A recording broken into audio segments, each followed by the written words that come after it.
দেখুন, একটা বিষয় আপনাদেরকে এখানে বুঝতে হবে, সেটা হচ্ছে যে ক্রিস্টোফার নোলান যখন তিনি একটা সিনেমা বানাচ্ছেন, তিনি এটা মাথায় নিয়েই এটা ধরে নিয়ে বানাচ্ছেন সিনেমাটা যে আমার যারা দর্শক, আমার যে অডিয়েন্স, তারা ইন্টেলিজেন্ট, তারা শিক্ষিত, তারা পড়াশোনা করেই তবেই সিনেমাটা দেখতে ঢুকেছে। মানে আপনার ট্রয় দেখে যদি আপনি এই ছবিটা দেখেন, তাহলে সেটা আপনি কিন্তু ব্যাপারটা কথাটা ভালো করে বুঝতে পারবেন। হ্যাঁ, এবার যেটা ট্রয়ের ক্ষেত্রে বলছি, সেটা আমি এখানেও বলছি যে ওডেসি কিন্তু কোনোভাবে ট্রয়ের কিন্তু সিকুয়েল নয়, বাট যেহেতু মানে ট্রয়ের, বাট এটা আমি বলবো যে জিনিসটা আপনার কাছে তখনই কমপ্লিকেটেড লাগবে যখন আপনি একদম কোনো হোমওয়ার্ক না করে জাস্ট স্রোতে ঘা পাশে চলো, সবাই দেখছে নোলানের ছবি যারা হাইট থাকে, চলো নিজেকে একটু একটু বোদ্ধা দেখাতে হবে, একটু কুল দেখাতে হবে, সোশ্যাল মিডিয়ায় এসে একটু কুল সাজতে হবে, চলো গিয়ে দেখে আসি। সেইভাবে দেখলে কিন্তু তাহলে সবকিছু মাথার মধ্যে যাবে।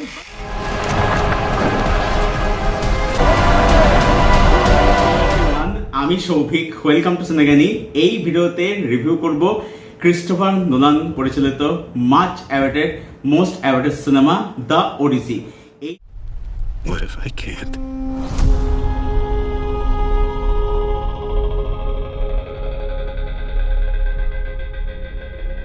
এই ছবিটা আমি সিনেমা হলতে দেখলাম অবভিয়াসলি, এবং দেখলাম আইম্যাক্সে। তো আমি আপনাদেরকে বলবো যে এই ছবিটা আপনারা যত ভালো স্ক্রিনে দেখা যায়, একদম আইম্যাক্সেই দেখুন, ঠিক আছে? এই ছবিটা কোনোভাবেই ধরুন একটা যে কোনো একটা লোকাল কোনো একটা সিনেমা হলে, বা ধরুন এখন যেটা অনেকে করে থাকে আর কি, যে ডাউনলোড করে এই তো আমার কাছে তো ওডিসি চলে এসছে, আমি তো এইচডি প্রিন্ট পেয়ে গেছি। তো যদি সেরকম ভাবেন, তাহলে একটা কাজ করবেন, দেখে নেবেন যে আপনার ফোনে আইম্যাক্স ফরম্যাটটা সাপোর্ট করছে কিনা, বা মার্কেটে আইম্যাক্স ফোন কিনতে পাওয়া যায় কিনা, ঠিক আছে? কারণ ব্যাপারটা হচ্ছে যে একটা সিনেমা হলে আইম্যাক্সের মতো একটা স্ক্রিনে, সেখানে একটা প্রপার সাউন্ড সিস্টেমের সঙ্গে দেখা আর একটা মোবাইলের ছোট্ট স্ক্রিন দেখার মধ্যে তফাৎ আছে। সেই জন্য বললাম যে একটু আপনারা দেখে নেবেন যে আপনার ফোনে আইম্যাক্স ফরম্যাট সাপোর্ট করে কিনা, বা আপনার নিকটবর্তী যে মোবাইল স্টোর আছে সেখানে আইম্যাক্স সাপোর্ট করে কোনো মোবাইল কিনতে পাওয়া যায় কিনা। এরকম হয় আমার জানা নেই আর কি, যদি থাকে আপনি দেখে নেবেন একটু। কারণ যদি আপনি ভাবেন যে আপনি এটা মোবাইলে ডাউনলোড করে দেখবেন, সেই জন্য আপনাদেরকে বলে দিলাম আর কি। যাই হোক, তো এবারে সিনেমা বিষয়ে, সিনেমাটা কিরকম হচ্ছে, সিনেমাটা আমার কিরকম লাগলো। দেখুন, একটা বিষয় আপনাদেরকে এখানে বুঝতে হবে, সেটা হচ্ছে যে ক্রিস্টোফার নোলান যখন তিনি একটা সিনেমা বানাচ্ছেন, তিনি এটা মাথায় নিয়েই এটা ধরে নিয়ে বানাচ্ছেন সিনেমাটা যে আমার যারা দর্শক, আমার যে অডিয়েন্স, তারা ইন্টেলিজেন্ট, তারা শিক্ষিত, তারা পড়াশোনা করেই তবেই সিনেমাটা দেখতে ঢুকেছে। এবারে আমি এর আগে ট্রয় নিয়ে ভিডিও বানিয়েছি, সেখানে আমি আপনাদেরকে বলেছিলাম যে ট্রয় ছবিটা যদি আপনারা দেখেন, তাহলে আপনাদের এই ছবিটা বুঝতে সুবিধা হবে, এবং সেটা কিন্তু সিনেমা দেখার আমার কথা কিন্তু সত্যি কিন্তু প্রমাণিত হলো। আপনার ট্রয় দেখে যদি আপনি এই ছবিটা দেখেন, তাহলে সেটা আপনি কিন্তু ব্যাপারটার কথাটা ভালো করে বুঝতে পারবেন। হ্যাঁ, এবার যেটা ট্রয়ের ক্ষেত্রে বলছি, সেটা আমি এখানেও বলছি যে ওডেসি কিন্তু কোনোভাবে ট্রয়ের কিন্তু সিকুয়েল নয়, বাট যেহেতু ট্রয়ের যুদ্ধে, ট্রয়ের ক্ষেত্রে বলছিলাম যে সেখানে ওডেসিয়াসের ভূমিকা ছিল হচ্ছে ফিনিশারের মতো। ওডেসিয়াস কি করেছিল, যে ইথিকাস ওডেসিয়াস, সে যেটা করেছিল সেটা হচ্ছে যে ওই যে ঘোড়াটা বানিয়েছিল ট্রোজান হর্স, ওই ঘোড়াটার মধ্যে সব সৈন্য থাকতো, নিজেও থাকতো ছিল আর কি। এবারে ওই ঘোড়াটাকে ট্রয়ের ভেতরে বিয়ে করা হয়েছিল, এবং সেটাকে ট্রয় দেখা হয়েছিল যে হয়তো স্পার্টার লোকেরা একটা গিফট দিয়ে গেছে আর কি। এবং তার পরবর্তীতে রাত্রে যখন হয়, তখন ওই সন্ধ্যেরা বেরিয়ে এসে দরজাটা খুলে দেয়, ট্রয়ের যে তরুণ দরজাটা খুলে দেয়, কারণ ট্রয়ের ভাঙা যেত না, দরজাটা খুলে দেয়, এবং সব সৈন্যরা ঢুকে ট্রয় পুরো ধ্বংস করে দেয়। তো এই ওডেসের ভূমিকা ছিল হচ্ছে সব একদম জায়গায় ফিনিশ হবে, আপনি বলতে পারেন যে ক্রিকেটের ভাষায় মহেন্দ্র সিং ধোনির মতো। ওডেসিয়াস হচ্ছে ট্রয় যুদ্ধের মহেন্দ্র সিং ধোনি, ঠিক আছে? একদম এসে ম্যাচটাকে পুরো ফিনিশ করে দিয়ে বেরিয়ে গেছিল আর কি, যুদ্ধটা ফিনিশ করে দিয়েছিল। এবার এই যে ট্রয়ের যুদ্ধ ছিল 10 বছর ধরে। হ্যাঁ, ট্রয় সিনেমার মধ্যে দেখায়নি, অতটা দেখায়নি।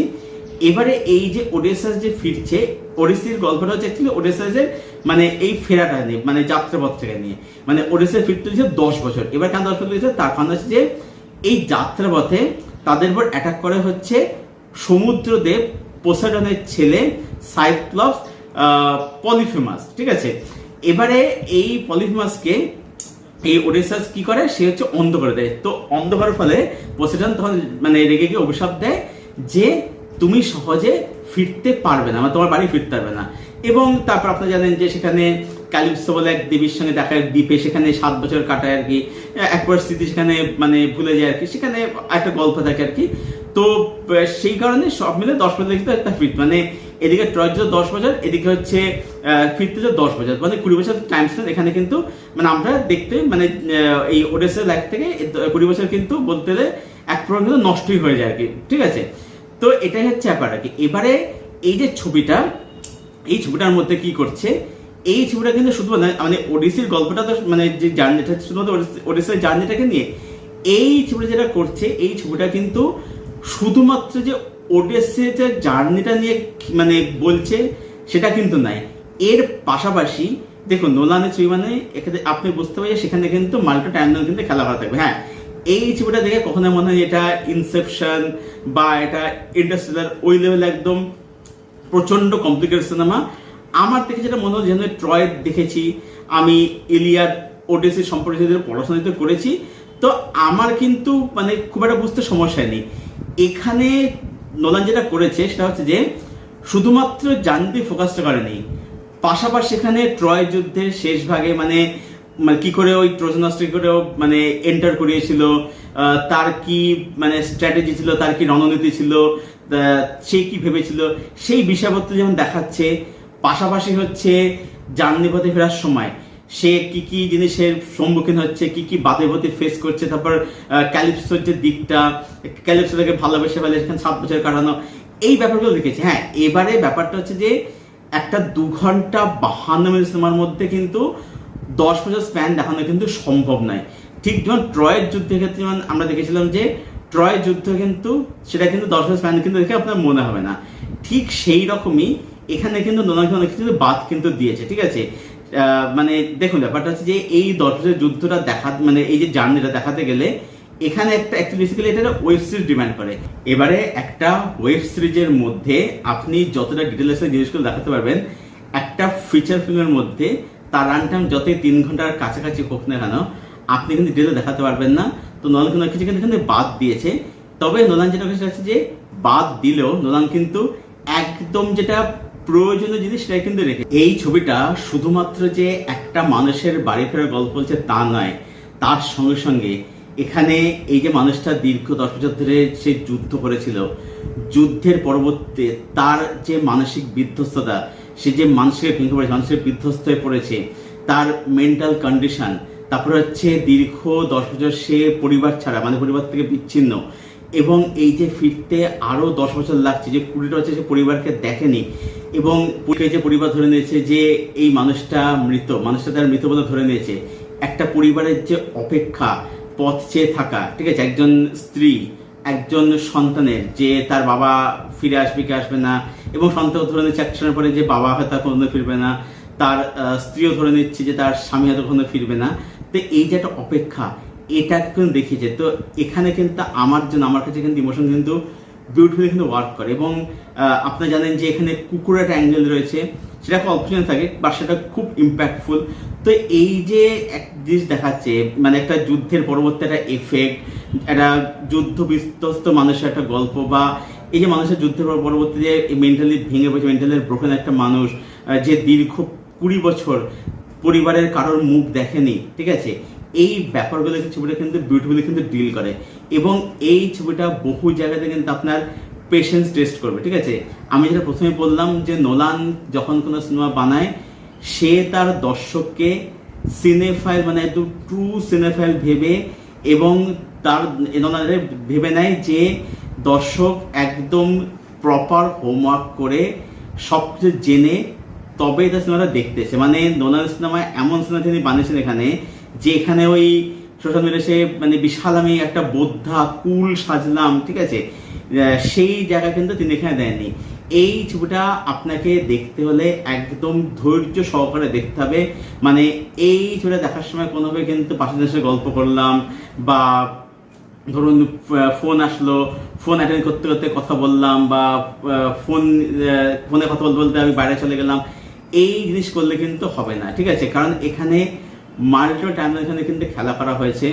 একটা হচ্ছে পরিবার দিকটাও দেখাচ্ছে, তার জার্নিটাও দেখাচ্ছে, আবার জার্নির মধ্যে সেখানে ধরুন ট্রয়ের যে যুদ্ধ সেই যুদ্ধের দিকটা দেখাচ্ছে, তারপরে ক্যালিপসোর সঙ্গে সময় কাটানো সেগুলো দেখাচ্ছে।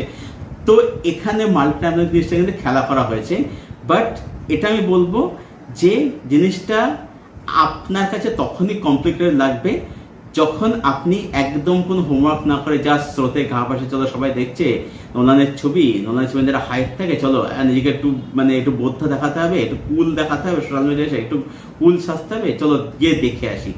সেইভাবে দেখলে কিন্তু তাহলে সবকিছু মাথার মধ্যে যাবে। বাট এটা আমি বলবো যেটা আমার ক্ষেত্রে ওয়ার্ক হয়েছে, যে এটা আমার ক্ষেত্রে হয়েছে যে যদি আপনি একদম প্রপার হোমওয়ার্ক করে যদি যান, ঠিক আছে, ধরুন ট্রয় দেখে বা একটু ইলিয়াড ওডিসির সময় পড়াশোনা করে যদি একটু যান, তাহলে আমার মনে হয় না এই টাইমগুলো বুঝতে আপনার একটা সমস্যা হবে বলে আর কি। ঠিক আছে, আচ্ছা, এটা হলো তো এতগুলো রাইটিং এর কথা। এবার যে পারফরমেন্সের কথাতে, বস এখানে প্রত্যেকের পারফরমেন্স, ম্যাট ডেমন আউটস্ট্যান্ডিং, দুর্ধর্ষ ম্যাট ডেমনের অভিনয়, টম হল্যান্ড বলি, তারপরে অ্যান হ্যাথওয়ে বলি, জেন্ডা বলি, যারা যারা এখানে বলেছে প্রত্যেকে মার্ভেলাস। ম্যাট ডেমন তো একাই বলতে নিজের কাছে ছবিটা টেনে নিয়ে গেছে আর কি, পুরো ছবিটা বেশি সিংহভাগে ছিল তার কাছে, এবং তিনি এখানে পুরো ফাটে দিয়েছেন। এখানে পারফরমেন্স করতে দেখমতো প্রত্যেক আউটস্ট্যান্ডিং, দারুণ। বাট আমি ম্যাট ডেমনকে এখানে কিন্তু বলবো যে আমি আমার জায়গাতে আমি ওনাকে এগিয়ে রাখবো আর কি। আচ্ছা, এইবার যেটা নিয়ে কথা বলতেই হবে সেটা হচ্ছে ছবিটার টেকনিক্যালিটিস। এই ছবিটা আমি কেন হলে দেখতে বললাম, সবার প্রথমে যেটা আমি বললাম যে আপনি দেখে নেন আপনার ফোনে আইম্যাক্স ফরম্যাট সাপোর্ট করে কিনা, সেটা ফোনে দেখে নেবেন, সেরকম ফোন কিনতে সেটা পাওয়া যায়, সেটা দেখে নেবেন। কেন বললাম কথাটা, তার কারণ হচ্ছে যে এই ছবিটা শ্যুট করাই হয়েছে আইম্যাক্স ক্যামেরাতেই, এবং যখন আপনারা ছবিটা আইম্যাক্স স্ক্রিনে দেখবেন সেটা আপনারা এক্সপিরিয়েন্স করবেন। এই ছবিটা হচ্ছে প্রপার একটা ভিজুয়ালি ট্রিট, ঠিক আছে, প্রপার সিনেমাটিক এক্সপিরিয়েন্স। যেরকম ভিজুয়াল, বিশেষত জলের দৃশ্য, যে ঝড়গুলো উঠছে যখন নৌকাটা যখন যাচ্ছে, ওদের যে পালসে জাহাজ বা নৌকা যেটা যাচ্ছে, সেই যে দুলছে ঢেউগুলো উঠছে, যেরকম লাগছে দেখতে, camera work, look and feel, ঠিক আছে, কালার গ্রেডিং, সব কিছু টপ নচ। এই ছবিটা ভিজুয়ালি স্টানিং। রাইটিং তো অবশ্যই, সেগুলো কথা প্রশংসা তো করলামই, পারফরমেন্স সেগুলো প্রশংসা করলামই। ছবিটার যে স্ক্রিন পে, ঠিক আছে, সেটার মধ্যে লেয়ার নুয়ান্স সব কিছু আছে, ঠিক আছে, যেটা আমি বলছি ছবিটা অনেক যে পেশেন্স টেস্ট করে, ঠিক আছে, সেগুলো তো রয়েছে। কিন্তু ছবিটা সব কিছুকে ছাপিয়ে যাচ্ছে technical aspects, that is outstanding, দুর্ধর্ষ। কোনো কথা হবে না। যদি আমাকে সব থেকে ভালো যদি জিজ্ঞেস করে কোনটা শক্ত হলে, আমি বলবো যে ছবির ভিজুয়াল আউটস্ট্যান্ডিং। তা আমি এখানে বলবো ছবিটা আপনারা একদম আইম্যাক্সেই দেখুন। এটাই ছিল আমার ওপিনিয়ন দ্য ওডিসি এই ছবিটাকে কেন্দ্র করে। It's a masterpiece for me. সব মিলিয়ে আমি এই ফিল্মটাকে রেট করলাম 9 আউট অফ 10। আচ্ছা, রিভিউ শেষ করার আগে, ভিডিওটা শেষ করার আগে, রিভিউটা শেষ করার আগে একটু সেটা আপনাদের বলে নিই। সেটা হচ্ছে যে এই ছবিটাকে ঘিরে যে বিতর্কটা হচ্ছিল, যে হেলেনকে ব্ল্যাক দেখানো হয়েছে, এটা মেনশন করা অবশ্যই প্রয়োজন, বলা অবশ্যই প্রয়োজন। তো আপনাদেরকে বলি যে একটা 2 ঘন্টা 52 মিনিট সিনেমার মধ্যে এই ব্ল্যাক হেলেনের স্ক্রিন টাইম হচ্ছে মাত্র 5 থেকে 10 মিনিট, ঠিক আছে, এবং সেটা সিনেমার যে কোয়ালিটি সেটার উপর কোনো রকম ইম্প্যাক্ট ফেলছে না। তো এই ছোট্ট বিষয়টাকে ইগনোর করে আপনারা সিনেমাটা হলে গিয়ে এবং অবশ্যই আইম্যাক্স স্ক্রিনে গিয়ে দেখুন, উপভোগ করুন। এটাই ছিল আমার ওপিনিয়ন দ্য ওডিসি ছবিটাকে কেন্দ্র করে। তো ছবিটা যারা দেখেননি এখনো পর্যন্ত অবশ্যই হলে যান, আইম্যাক্স স্ক্রিনে ছবিটা দেখুন এবং দেখে জানাবেন কমেন্ট করে ছবিটা আপনাদের কীরকম লাগলো, আপনার ছবিটা কতটা উপভোগ করলেন সেটা কমেন্ট করে অবশ্যই জানাবেন। আর যাদের ছবিটা দেখা হয়ে গেছে আপনাদের ওপিনিয়ন কি সেটা জানাবেন কমেন্ট করে, আপনারা কতটা ছবিটা এনজয় করলেন, কতটা মজা পেলেন, কোন দিক ভালো লাগলো, কোন বিষয়টা কোন ডিপার্টমেন্টটা সিনেমাটার মধ্যে বেস্ট লাগে, কমেন্ট করে অবশ্যই জানাবেন। আপনাদের কমেন্টের উত্তর আমি অবশ্যই দেব। আর এই ভিডিওটা ভালো লেগে থাকলে ভিডিওটাকে অবশ্যই লাইক করবেন, শেয়ার করবেন, চ্যানেলটাকে অবশ্যই সাবস্ক্রাইব করবেন। চলুন ভিডিও এখানে শেষ করছি, দেখা হচ্ছে আপনাদের সঙ্গে পরের কোনো ভিডিওতে। Till then stay keep watching good content.